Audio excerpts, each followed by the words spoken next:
The Chicago Bears have made another signing in NFL free agency, and it is Dayo Odeyingbo, the edge rusher coming over from the Indianapolis Colts. Can play a little inside as well. It's a nice little contract here, not going to lie. 3 years, $48 million, 32 guaranteed. So similar to the Drew Dahlman contract, the 2+1 essentially is the structure of this contract as they bring in a pass rusher. I think the Bears would have liked to get Khalil Mack, but once the Chargers re-upped with him before the start of free agency, Odeyingbo clearly became a pivot here. And this is a name that Brad Biggs threw out there as a possibility. Can we actually grade the signing here? A, B, C, D, or F? Just want to get your raw reaction in real time for Dayo Odeyingbo. A, B, C, D, or F? How are we feeling about this one? I'd probably put it in the C range. I think it's a clear overpay, which is what you do in free agency. But again, you're not tying yourself to some ungodly contract. It's a 2+1. This year had just 3 sacks after 8 the year before. Did have 17 quarterback hits, though, as well. And if you look at PFF, he had 42 pressures, which was 42nd in the NFL among all players. I think top 30 among edge rushers, so that's a positive. I expect him to start. He had 8 sacks last year. Can he get back closer to that number? Can you at least split the difference? Can you get back to being a 6-sack guy? I think the QB hit's more indicative of what he's done the last couple of years, consistent there, back-to-back 17 QB hit seasons. I think you plug him in right now, and he's your starter opposite of Montez Sweat. Now, he is 6'6", 285, so he is a guy that could kick inside some, kind of like DeMarcus Walker before they moved on from him. He's a much more athletic player than Walker. This feels like a Dennis Allen signing. Give me a guy who's long, powerful, athletic.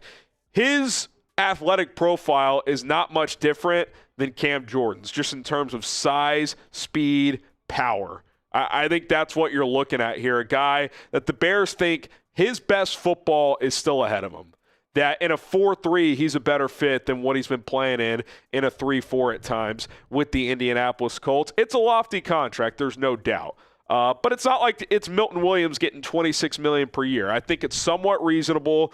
I'd give it a C grade. It could be awesome. It could be not great. You might look at this and be like, yeah, you paid a role player $16 million per year. You're obviously hoping he's at least a quality starter. He's only 25 years old, so there's reason to believe that his best football with better coaching could be ahead.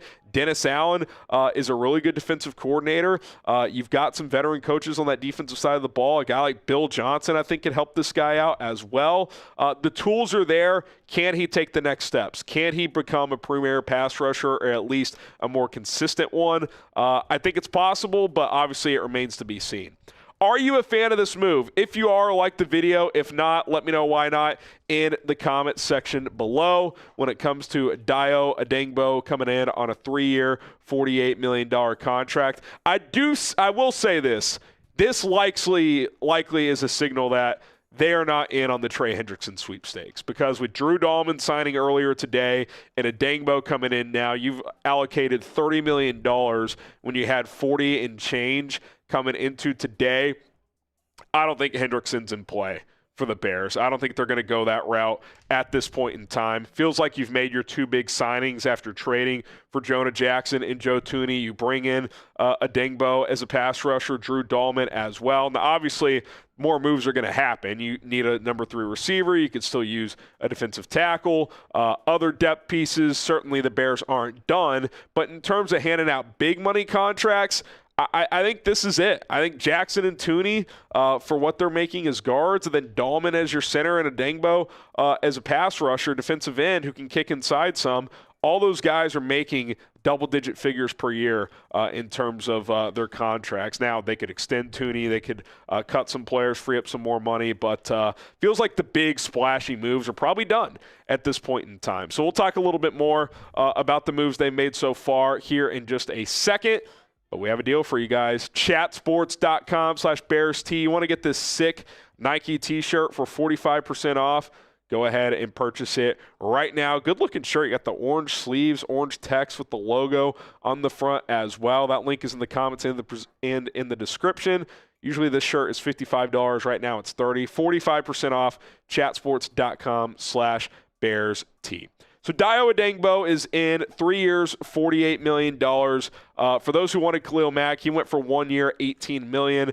Obviously, you get Dayo on a cheaper per year, but you give him 32 guaranteed. So it's really a 2-year deal plus what's essentially a team option, I would assume, based on the structure for that 3rd year, which would be in 2027. I still think you need pieces here on this defensive line. But I will say this, Montez Sweat, Dayo Odeyingbo, both big, long, physical edge rushers. That is what Dennis Allen has been historically.